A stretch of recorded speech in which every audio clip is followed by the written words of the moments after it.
Bonjour à tous, bienvenue sur Book TV, la chaîne des bouquins durant le confinement.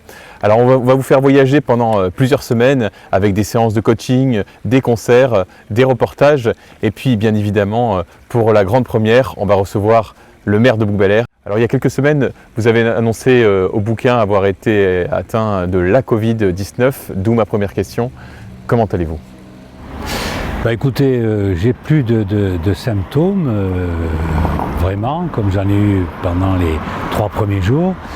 Mais aujourd'hui, j'ai de temps en temps une très grande fatigue. Voilà. Donc, ce qui fait que je suis obligé quelquefois d'arrêter mes activités parce que je vous avoue que je vais faire 300 mètres à pied et je serai très fatigué. Voilà. Mais on m'a averti que c'était une particularité de cette maladie et que je risquais d'avoir ça pendant 3-4 mois. Écoutez, on verra bien. Mais je souhaite à personne de l'avoir en tout cas. Et quand on se sent très fatigué comme ça, on se demande ce qu'on peut faire, ce qu'on peut devenir, de quoi l'avenir sera fait. Et recevoir ces messages, ça fait très chaud au cœur. Et je remercie l'ensemble des bouquins qui se sont mobilisés pour m'envoyer des messages. Richard Mallier, vous avez souhaité la création d'une web TV durant le confinement. Pourquoi cette idée ?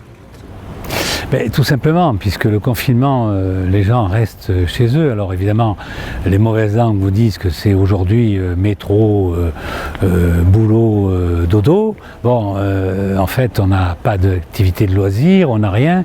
Donc ce qui nous a semblé intéressant, c'est par le biais d'une web TV, d'aller chez les gens, leur amener quelque chose, leur amener sur la ville de Bouc-Bel-Air, sur les commerçants, sur les restaurants de Bouc-Bel-Air, ce qui peuvent nous amener pendant cette période-là, et puis leur dire que finalement on a tendance à se recroqueviller un peu sur soi-même.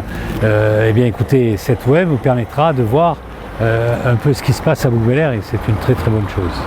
Voici le programme de la première semaine de Book TV. Alors aujourd'hui nous irons à la rencontre d'une restauratrice, Cécile Odestro, qui dirige l'Étape, l'hôtel-restaurant l'Étape.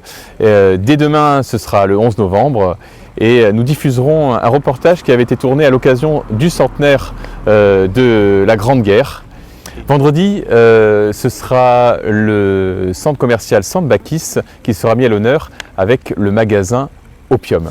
Voilà, monsieur le maire, je vous propose à présent de regarder le premier reportage, celui du restaurant hôtel l'Étape. Et on se retrouve tout de suite après.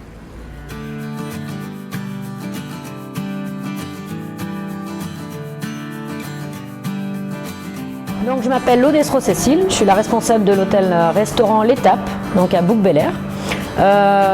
Hôtel de 35 chambres, restaurant de 2 salles et 2 salles de séminaire. Donc nos prestations sont donc multiples et variées. L'hôtellerie, les demi-pensionnaires, les journées études, les séminaires, les réunions. On a également une piscine. On a un établissement de 2 bâtiments, donc une partie Bastide à l'arrière et une piscine pouvant accueillir donc tous nos clients sur la partie estivale.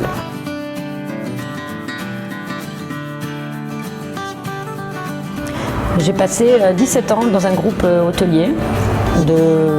Donc j'ai appris le métier, sortie d'école hôtelière basique et l'envie de travailler à mon compte, donc d'avoir mon établissement et de revenir un petit peu plus proche de l'exploitation, c'est-à-dire du terrain.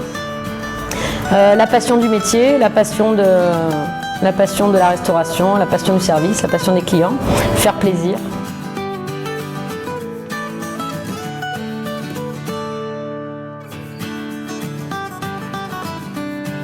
À l'Étape, c'est une ambiance conviviale, ce qu'on a souhaité. Donc, ce sont des clients qui connaissent l'établissement depuis un bon nombre d'années, plus de 40 ans sur la commune de Bouc-Bel-Air. Donc, on a voulu préserver à la fois ce joli patrimoine, le premier logis des Bouches-du-Rhône d'ailleurs, et à la fois donc, pouvoir réunir dans cet établissement des familles, des clients qui s'y retrouvent pour travailler, qui s'y retrouvent pour fêter un événement, qui soit un anniversaire, un mariage. Donc on voulait que ce soit vraiment un établissement qui reste très convivial, où on y travaille de bons produits frais, beaucoup de produits de la région.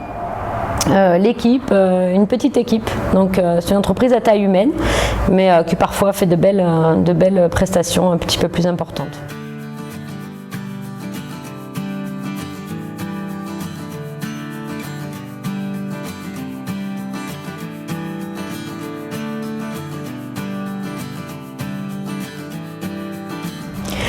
Hier, l'étape est un établissement donc, avec une restauration gastronomique et puis une restauration de style brasserie. Quand on l'a repris, on avait une volonté de conserver une restauration donc, de qualité, mais à mi-chemin entre une table traditionnelle et une table gastronomique. Également, moi j'adore l'art, qu'il soit contemporain, qu'il soit musical, qu'il soit une exposition de photos comme vous le voyez en ce moment on expose sur un reportage New York qu'un gentil photographe nous a installé.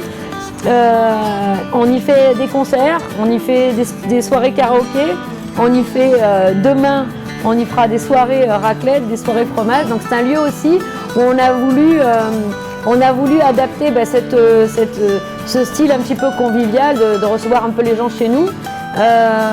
On a voulu y rajouter une pointe d'animation. Donc voilà, donc de temps en temps vous y trouvez des groupes divers et variés, dont un qui me tient à cœur puisque j'y chante.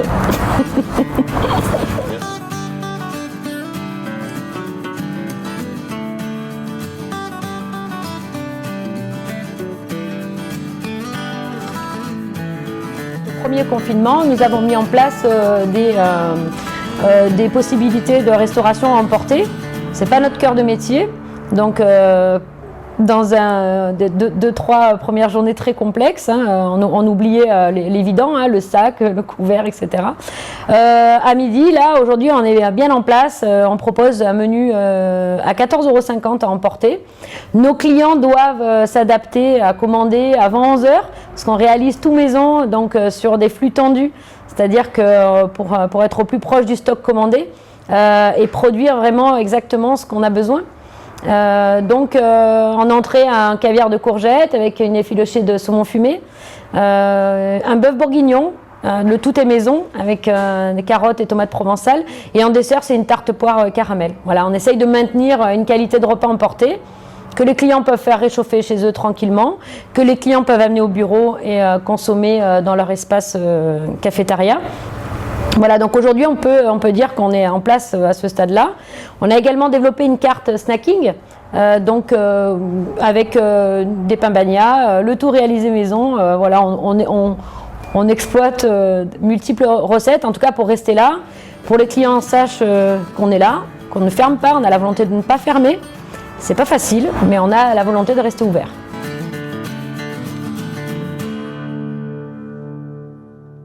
Alors monsieur le maire, on l'a vu dans ce reportage, les commerçants de Bouc-Bel-Air doivent innover afin de maintenir un minimum d'activité.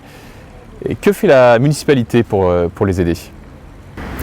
Mais écoutez, d'abord, la Web TV est à leur disposition puisque nous aurons sur le site une plateforme où ils peuvent proposer aux bouquins ce qu'ils font.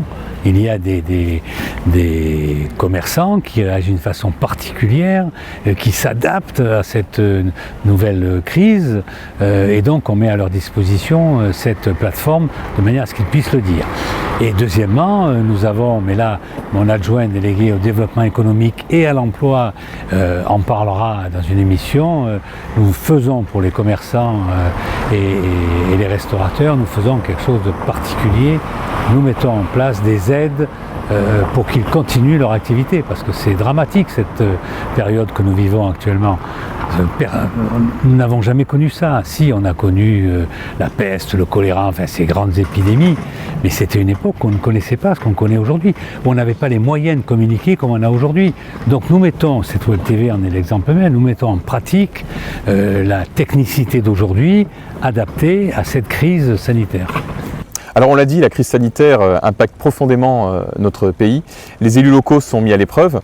De votre côté, vous avez pas mal innové pour aider la population, avec notamment un centre de dépistage Covid-19 sous forme de drive. Vous pouvez nous en parler ? Ben écoutez, on s'apercevait qu'à un moment donné, vous aviez les laboratoires et avec une queue, alors la télévision montrait que Paris, mais il n'y avait pas qu'à Paris, partout il y avait une queue phénoménale. Donc nous avons un accord avec les infirmières, avec un laboratoire, nous avons monté un centre de dépistage, un drive, c'est-à-dire les gens viennent avec leur voiture, donc ils restent dans leur voiture. De ce fait, on a moins de précautions sanitaires à prendre, de désinfection, etc., etc., les préleveurs se protègent et après c'est envoyé au laboratoire pour que le test soit fait et que la personne puisse être indiquée si c'est positif ou négatif. Je pense que ça marche bien, c'est une bonne chose pour les bouquins, ça a évité de voir devant les laboratoires des queues alors qu'on avait le parking des terres blanches, puisque les terres blanches ne fonctionnaient plus, le parking des terres blanches où on pouvait faire ce genre de choses. Et je remercie l'ensemble des gens qui nous ont aidés là-dedans et surtout les agents municipaux qui se sont investis pour faire en sorte que ce drive marche. Merci monsieur le maire et puis merci à vous. À très bientôt pour une nouvelle émission sur Book TV.